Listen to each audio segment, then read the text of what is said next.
I want to open up this video by just apologizing to those of you that came onto my NFL draft stream. This was my first year streaming the NFL draft, and I guess I got a little bit too carried away. I did something that honestly is illegal and I should not have done, which was showing the NFL draft. And honestly, I learned a huge lesson from it. If you guys want me to stream tomorrow, but only show my face and nothing else, let me know in the comment section down below. I also want to apologize, obviously, to the NFL for doing what I did. I just felt like it would have added a significant amount of entertainment value to the video if I did it. But for while it lasted, I had a blast with you guys. I want to start streaming with you guys more often, and I appreciate all the new subscribers that came along. And ultimately, it gave me the opportunity to make these videos for you guys. This video, which is going to cover the absurdity that happened in night one of the NFL draft, and another video that's going to be coming along with my biggest winners and losers of the NFL draft. Now, before we get to the content, I'm going to be giving away $500 to a subscriber that turns on our notifications on this channel. I'm also going to be announcing a giveaway winner to 2 of my followers on Twitter for $250 each. Now that we got all that out of the way,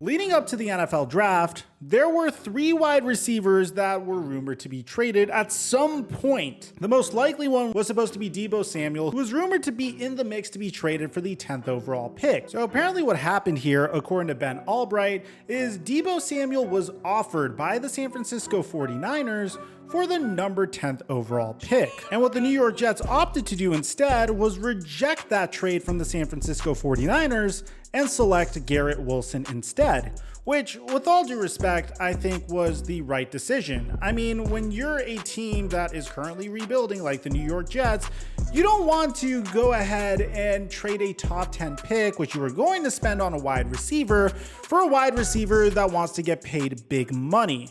That just wouldn't make a lot of sense. And it's a horrible way to manage your cap space, especially because Deebo Samuel, no disrespect to him, has only put together one really freaking good season where he was also healthy. And apparently he doesn't want to be utilized in that role that made him so good to begin with. So as a result, it makes a lot of sense for the New York Jets to reject that trade just based off of cap space alone. And selecting Garrett Wilson could potentially open up the field for Zach Wilson moving forward, but assuming that Zach Wilson takes the next step. Now, what happened instead that completely blew our minds was we saw a wide receiver by the name of Brown, well, actually 2 wide receivers with the last name of Brown get traded. The first trade was Marquise Hollywood Brown getting traded from the Baltimore Ravens to the Arizona Cardinals. Now you might be thinking, holy crap, why would the Ravens do this? More importantly, why would the Arizona Cardinals do this? They have DeAndre Hopkins, they had Rondale Moore, they have AJ Green, they have Zach Ertz. The last thing they need is more wide receivers. Well, you also have to bear in mind that Hollywood Brown was once considered to be a Heisman Trophy finalist during the 2018 collegiate football season. Unfortunately for him, his teammate Kyler Murray ended up winning that honor over him. After 1,318 yards receiving and 10 touchdowns and a 17.6 yards per reception average, Hollywood Brown wouldn't be able to win the Heisman, but he would declare for the NFL draft.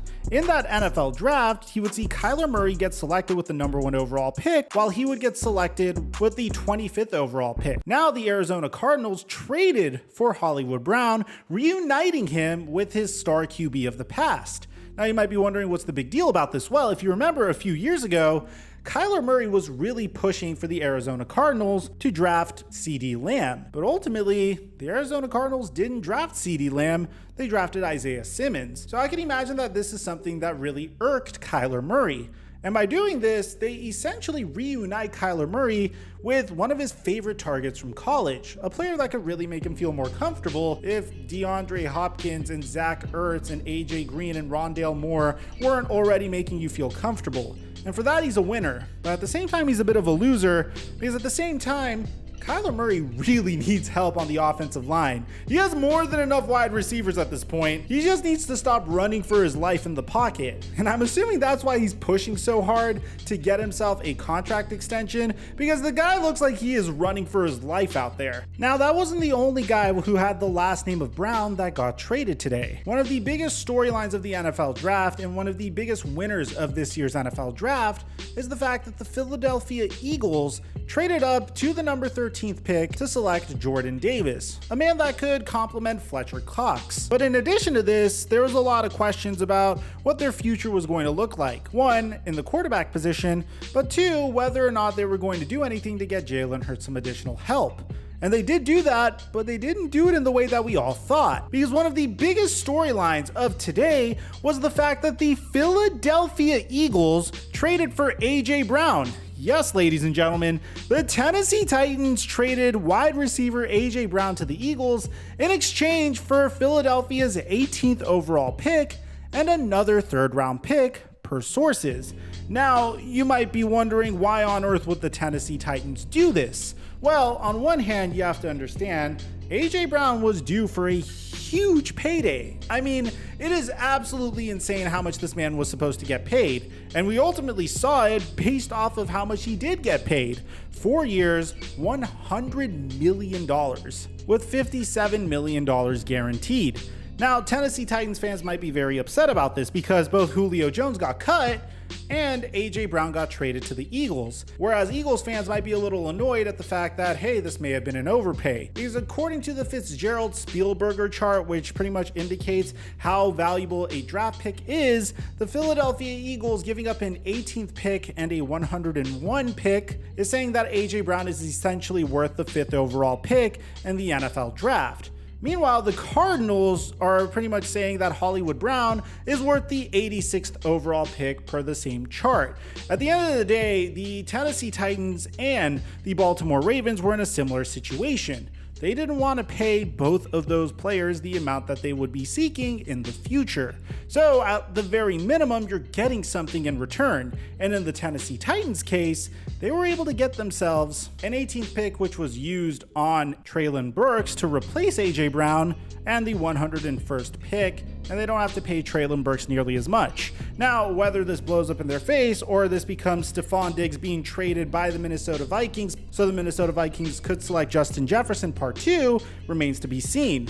But needless to say, it's a remarkable trade and one that dominated the storylines today. Now, it's also important to note that the Eagles got this first-round pick by trading Carson Wentz. Yes, Carson Wentz was turned into an extra first-round pick, and that extra first-round pick turned into A.J. Brown. So while you could make the argument that the Philadelphia Eagles overpaid for this draft pick, you can make the same argument that they had a lot of capital to spare and they wanted to bet on a sure thing.